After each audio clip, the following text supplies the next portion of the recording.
Welcome to SVG-TV News for Tuesday, June 16th, 2020. I am Rochelle Batiste with the details. SVG today recorded 2 new COVID-19 cases following the receipt of 83 PCR results from the Caribbean Public Health Agency, CAFA. A news release from the National Emergency Management Organization, NEMO, said the new positive cases are both crew members of Royal Caribbean Cruise Line who arrived in the state on Monday, June 15th. The release said the Vincentian nationals will now be isolated in a government facility for 14 days. A total of 29 COVID-19 cases have now been recorded in St. Vincent and the Grenadines.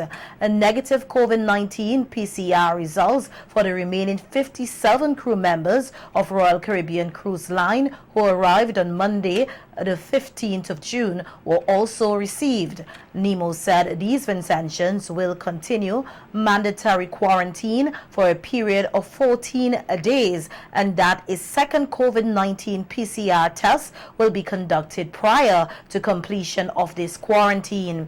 It said the requirement for a second PCR test before the completion of quarantine is part of the revised repatriation protocol for groups deemed to be of higher risk for being exposed to the SARS-CoV-2 virus. It was also pointed out in the news release that all of the 19 students who arrived from Barbados on Sunday, June 14th, tested negative by PCR COVID-19, and that the Disney crew members who arrived yesterday, June 15th, are still awaiting the results of their PCR COVID test and will continue in a government-approved quarantine facility.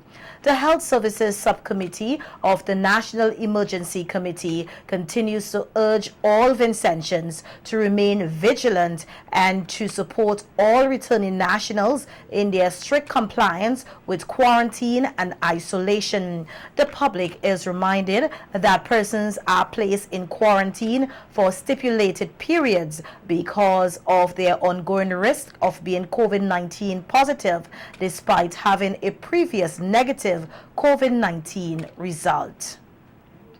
In other news, another 80 young entrepreneurs have been awarded grants to assist with their business ventures under the government's Promoting Youth Micro Enterprises program, PRIME. Today's disbursement, which amounts to over 600,000 EC dollars, represents the second batch of persons to receive funding under the program. The awardees were selected from hundreds of applications, but due to the COVID-19 social distancing guidelines, only 10 of the awardees were present for today's handing over ceremony held at the Ministry of Foreign Affairs conference room. Head of the Prime Steering Committee, Anthony Redisford, said the committee is overwhelmed by the response received from interested persons. Entrepreneurship, especially among youths, and also to create or foster a spirit of entrepreneurship. Thus far, I think the evidence is clear that Prime is achieving that central purpose. From where we sit as a steering committee, I can tell you that the applications that we see coming through, the ones that we have to sit and evaluate, we are very encouraged, especially within the age group of 18 to 40, with the ideas that are coming through, the things that people are proposing to create employment for themselves. It is very heartening, and it augurs well for a good economic sector mix going forward, or diversity as you'd want to call it. Minister of Finance Camilo Gonzalez said the PRIME program has exceeded expectation as 100 applications are received on a weekly basis. The minister is hopeful that the PRIME recipients will help to transform SVG's economy, which has seen a decline due to the COVID-19 pandemic. Paying back a loan, but you will pay us back many times over by the success of your business, by the money that you inject into the economy, by the people you hire, by the other things that you buy from other suppliers. you are an economic engine in St. Vincent and the Grenadines. That's how we see it. We don't see it as throwing away money. We don't see it as giving away money. We see it as investing in young people, investing in not so young people, investing in business and entrepreneurship in St. Vincent and the Grenadines. And the Vincentian people have responded in a way that nobody could imagine. Prime Minister Dr. Ralph Gonsalves, who also spoke at the ceremony, again appealed to the Prime Steering Committee to be flexible when processing applications to ensure that a wide cross-section of persons receive funding for their enterprises in fair proportion. Doesn't take numbers which are recommended in each individual case, the numbers which are recommended below the maximum that is cast in stone, and that they may, depending on the exigencies of the situation, extended by $500, $1,000, or $1,500 as the case may be. 5 million EC dollars were allocated for the Prime grants. To date, $1.2 million have been dispersed to 160 young entrepreneurs. And Prime Minister Dr. Ralph Gonsalves said with the increase in applicants for the Prime grants, government will be seeking to source additional funding for the program. BM Gonsalves said that the program has far-reaching benefits for young Vincentian entrepreneurs, hence the additional funding is necessary. And the 5 enough, you know. That's why I say we're going to find more money to put to it.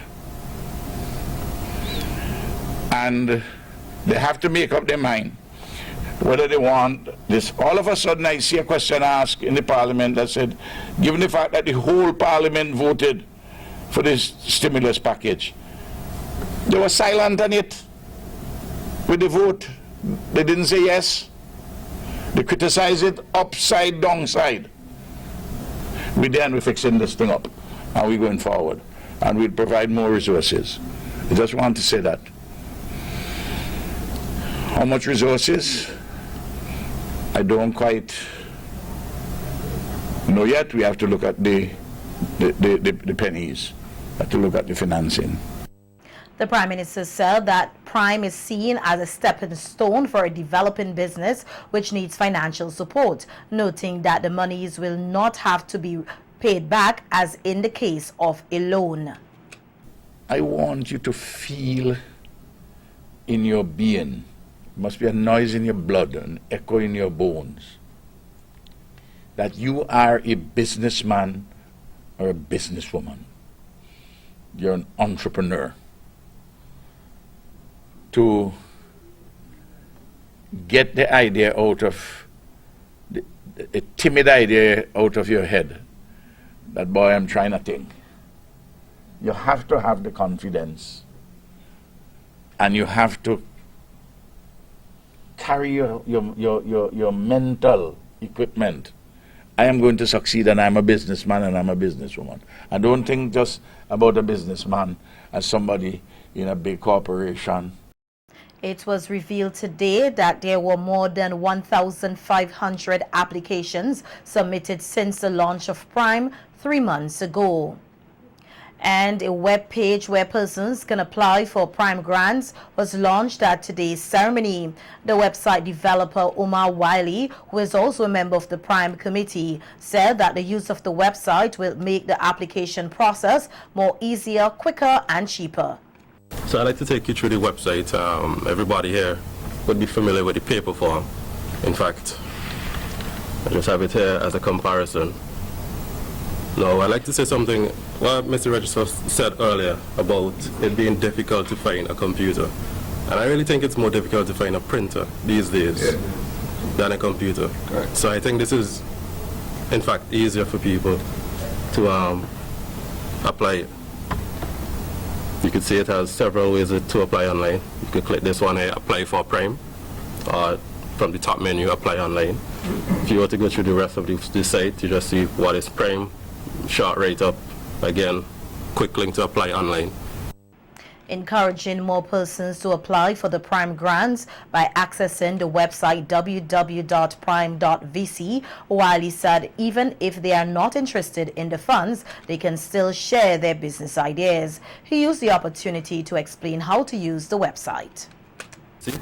If anybody asks if anybody is willing to, and I think everybody should be willing to at least submit an application form, because I think that even if you're not doing it for the funding, I think everybody in the back of their minds has an idea, right? Nobody just wants to work regular jobs. So a lot of people have ideas, but they don't have that drive to really pursue it. And I think applying for a grant, even if you don't get the grant or you don't get the amount that you're looking for, the start, putting things to paper, seeing what you need, the costs, the business plan, I think that is really the crucial step. 2 buildings in capital Kingston are being prepared to accommodate street vendors as government takes steps to organize vending in the capital. The 2 markets will be in the old customs building and the other just opposite the Kingston market. The completion of the renovation and construction work is expected in another 2 months' time, with both markets expected to accommodate close to 200 vendors. Our news team spoke with some vendors who are expected to take up stalls in these markets. They welcome the move as they share the difficulties they face in plying their trade, being exposed at times to the harsh weather conditions. I have no problem when all the vendors cooperate and go inside the market. The customers will come and look for us, and I have no problem with that. We will be comfortable because the sun is very hot out here. Very rainy. When it is rain, it's rain, and when it's sun, it's sun. So I'll be comfortable if everybody cooperate and go in. Well, it's a good idea. Yes. And we will be more happier because we will be out of the rain and the hot sun, so it's good enough for us. When the rain comes in, you have to find umbrellas and other different things, so we will be glad to be there. Good. I'm so happy and I feel good about it. So we're glad. I don't think it's a good idea because what about the old people then? I think I will go back in the market to pay for a counter every day, so I rather to go back inside out of the rain and the sun. It will be better for me. Because getting down in age, the sun will affect me. Because when we're inside, everybody has to come in. It will be better for us. But I don't like to go over there because our custom selling the market before was out here. Well, because I feel sometimes the rain, I don't mind if I go over there now. Honestly, I don't mind.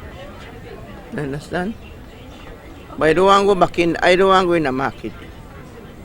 But I want to go over there. I want a nice counter over there and fine with me. I think it's a good idea. I am waiting long enough to get over into the market because it's more important for me than to be here. Sometimes the rain wet my stuff them, and it's not easy. And sometimes it came and you make the place filthy as it is in the vagrant, them coming in and sleep and make it a mess and leave it, and it's hard for me to clean it for the morning. So it's very important for me to get over in the market. With Kikamjani volcano recording increased earthquake activity over the last week, Professor of Geology at the UWI Seismic Research Center, Dr. Richard Robertson, is encouraging all marine operators to know their coordinates so that they could avoid being in close proximity to the underwater volcano. Dr. Robertson, who was speaking on NBC Radio this morning, advised against any vessel traveling between Grenada and the Southern Grenadines in the 1.5 kilometers exclusion zone of Kikamjani, even as there may not likely be any eruptions. What it could do, the main hazard is for shipping. So therefore, we tell people, if you plan any vessel in between Grenada and Grenadines, know where Kikamjani is exactly and avoid the summit of Kikamjani, because even if it's not erupting, you need to avoid it. But when it's erupting, you certainly should avoid it. So therefore, when you put your plans in place for using that particular part of the Caribbean, you just need to bear in mind that you have a submarine volcano that can erupt, and make sure you know where it is, know what you should do. There's a lot of information online. Educate yourself. Make sure you can apply the knowledge to minimize the impact that it can have on you and your family and your country. Dr. Robinson said that the National Disaster Management Agency in Grenada and the UWI Seismic Research Center are monitoring the underwater volcano activities, which remain in the yellow zone. While an average for an eruption is every 10 years, Dr. Robinson said that this has increased over time. That we collaborate with external researchers to do what we call bathymetric surveys. We basically survey the volcano to see how its shape is changing, and that's critical in terms of knowing how much is building up. Because coming back to what you were saying about the danger to surrounding areas, is that one of the dangers is that as it gets bigger, as it gets close to the surface, the potential for it to generate explosive eruptions that are big enough to break the surface increases. As it is now, we think that potential is not so significant. Certainly, is not as significant as the potential for it simply by giving out gas, or if you have a small eruption that produces a lot of fragments. Explaining the color codes of green, yellow, and red, Dr. Robinson said that at every alert level, the dimension of the exclusion zone increases, which means that measures also have to be implemented accordingly. As activity becomes more, you start getting more earthquakes, you start getting more and more an indication of an eruption being imminent, the alert level should change to orange. And at that point, it becomes more and more concerning to the authorities in Grenada in terms of making sure they're having plans in place if they have to move people from coastal areas, if they have to stop shipping. The exclusion zone more or less maintains the same kind of dimensions. It probably expands slightly. And then from orange, you get into a period where you actually have an eruption happening, and it moves to red. Response as you move from green to red is really to move from a stage where you have very little requirement to do other than general preparedness, like in between hurricane seasons, you prepare, make sure you have your stocks and stuff like that. Prime Minister Dr. Ralph Gonsalves has sought to clarify information circulating on social media about the Geothermal Project, which he said are all lies and falsehood. He termed the information an attack advertisement in peddling untruths, noting that the Geothermal Project is not an economic or environmental disaster as is being suggested. My attention is drawn to an advertisement. An attack ad, where an Englishman, obviously somebody associated with the same SCL type of group, saying our country, an Englishman referring to saying that we have spent $200 million on the geothermal and we have all this money to pay back. And this was only because of vanity, and it's an economic and environmental disaster. Well, I don't know anybody who says that the drilling for geothermal energy is an environmental disaster. It is not. And the fact is we have no money to be paying back. The Prime Minister said that the money spent thus far on the project is not a waste, as has also been suggested.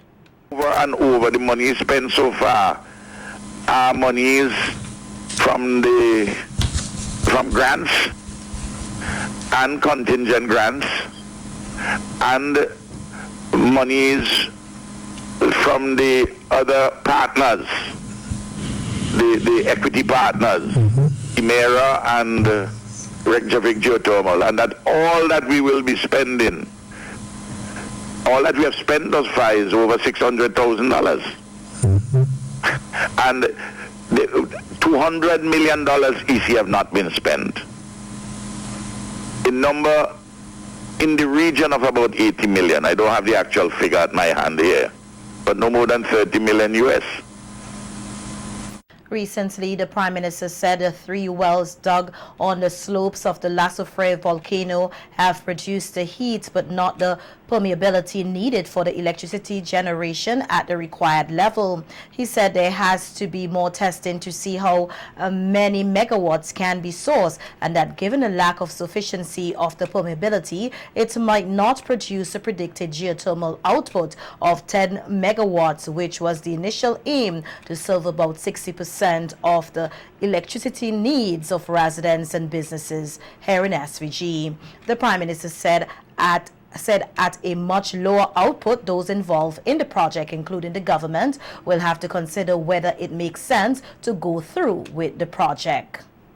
He said SVG has thus far only spent about $600,000 of its own resources on project management. In some police news now, the police are investigating the circumstances surrounding an incident which resulted in a 42 and a 54-year-old brother and sister being wounded.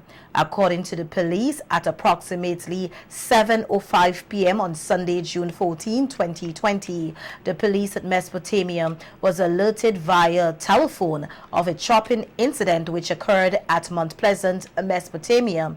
Upon arrival at the scene, Carlisle Mackenzie, a 42-year-old plumber, and his 54-year-old sister, Monique, both of Mount Pleasant, were met with multiple chop wounds about their bodies. The perpetrator is also accused of damaging 2 wooden doors during the incident belonging to his 78-year-old grandmother by chopping same with a cutlass. The alleged perpetrator is the nephew of both victims. He is presently in police custody, assisting with their investigation.